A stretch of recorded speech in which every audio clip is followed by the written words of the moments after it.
batismo de criança, quando está lá no dia do batismo, o padre faz as perguntas pela criança a quem? Ao pai e à mãe. Sim. E também a quem? O padrinho e a madrinha. Quem é o padrinho e a madrinha de batismo? Eles representam a igreja. Como a igreja toda não pode acompanhar a vida daquela criança enquanto membro da igreja, membro da comunidade, então a igreja dá a ele o quê? Um casal de padrinhos. Né? Um homem e uma mulher maduros na fé, católicos praticantes, que vão ser testemunhas para ele. Então, esses dois, os pais e os padrinhos, é que vão ajudar a criança a crescer na fé. Ela que vai, a família que vai ajudar aquela criança. Entendeu? Já o adulto não.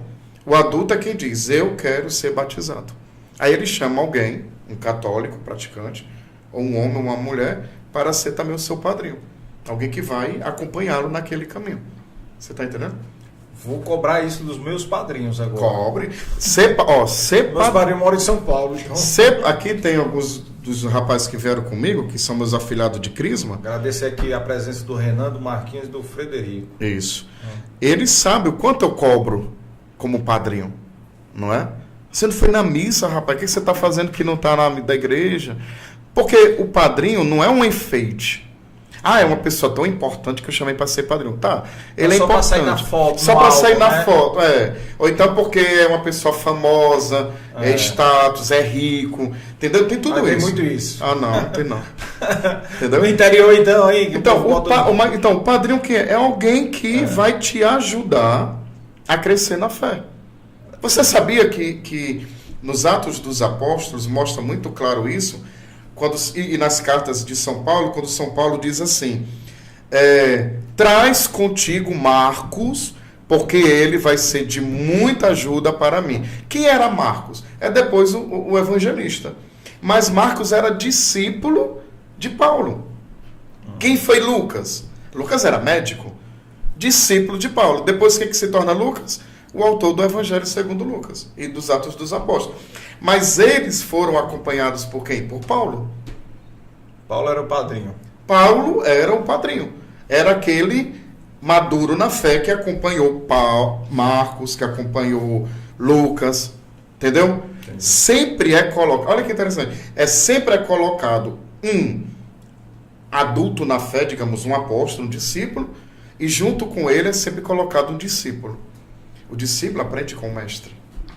É a mesma lógica do padrinho, tanto de batismo como de crisma na igreja. Por isso que não pode ser qualquer pessoa. Entendeu? Padre, uma pessoa que não é católica pode ser padrinho de crisma? Pode ser padrinho de batismo da igreja católica? Não pode. Como é que a pessoa vai ser testemunha da fé católica se ela não é católica? Não faz sentido. Não faz sentido. Tu vai vestir uma camisa do Ceará? Tem nem perigo. Por quê? Aqui é leão, aqui é lion. Entendeu? Então você não pode assumir um papel se você não tem condições de assumir aquele papel. Entendeu? Verdade. E a Eucaristia, o papel da Eucaristia. Pronto, a Eucaristia, ela é o alimento da nossa salvação. Ecclesia vivet de Eucaristia. A igreja vive da Eucaristia. Ou seja, para nós católicos, a Eucaristia é o centro da igreja. Enquanto que o Espírito Santo é o coração que pulsa na igreja, a Eucaristia, enquanto o Espírito Santo é a alma que pulsa, que vivifica a igreja, a Eucaristia é o coração. É Jesus.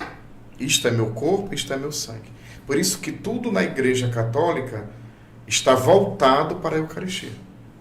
Ela, como diz a igreja, né? A Eucaristia, ela é o centro de convergência de toda a vida católica. Ela é o centro, ela é o alimento, ela é Jesus. Ali não é um símbolo, ali não é um faz de conta, não, ali é Jesus. Ele disse na última ceia, né? Tomai e comei, isto é o meu corpo. Depois ele pega o cálice com o vinho e diz, isto é o cálice do meu sangue. Tomai e comei. E São Paulo depois vai dizer, de fato, aquilo mesmo que o Senhor me entregou, São Paulo é um apóstolo, isso eu vos transmito. Olha o que São Paulo diz. Aquilo mesmo que o Senhor me deu, eu só estou transmitindo para vocês. Eu não estou fazendo nada. A não ser sendo o quê? Um canal. Então a Eucaristia, ela é o centro da igreja. Né? Então todas as primeiras comunidades se reúnem, está lá nos Atos dos Apóstolos, exatamente no primeiro dia da semana, que é o domingo, para celebrar a fração do pão, como se chama, que é outro nome da Eucaristia. Então ela é a Eucaristia quando uma criança vai, né? Já está na idade do conhecimento, né? Ali pelos 9 anos de idade. Eu já ia dizer que era por volta de 8 anos. De 8 começa, 9, né? Ela começa. Aí Normalmente com os 9 anos de idade... Faz a 4ª série, né? Normalmente isso, é a 4ª série. Isso. Aí ela já vai se preparar para fazer a Eucaristia. Um adulto. O adulto foi batizado, catequizado, ele também vai fazer a sua primeira Eucaristia. Então, todo católico, ele é batizado e logo ele é encaminhado para fazer a sua primeira comunhão. Logo, quando está na idade, já começa, né? Com a idade necessária, que é para 8 ou 9 anos de idade. Padre. Sem a Eucaristia, a gente não vive. O padre, ele é ordenado para quê? Para que eu sou padre? Eu não sou padre para estar na rede social. Eu não sou padre para estar em podcast. Eu não sou padre para estar dando cursos. Não, eu sou padre para celebrar a Eucaristia. Eu sou padre para isso. Eu não posso jamais, Carlos, trocar de celebrar a Eucaristia para estar, fazendo qualquer outra coisa. Não posso. Por quê? Porque o padre, ele é ministro da igreja para a Eucaristia. Entendeu?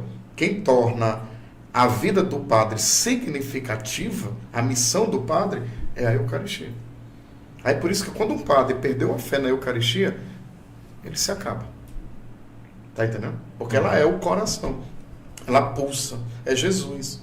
Né? É Jesus que está ali dando vida, dando ânimo, dando coragem, dando sentido à vida da gente. É a Eucaristia. E o que é a Crisma? Eu falava, né? Como a Eucaristia, ela é o coração da igreja, o Espírito Santo é a alma. Então, o que é a Crisma? A Crisma é a certeza de que nós temos o Espírito Santo para nos tornarmos discípulos e missionários de Cristo, pela força do Espírito Santo. Quantas vezes a gente vai ver no Evangelho Jesus dizendo para os apóstolos, né? Recebam o Espírito Santo. Eu vou enviar sobre vós a força do alto. Eu vos dou o Espírito do Pai.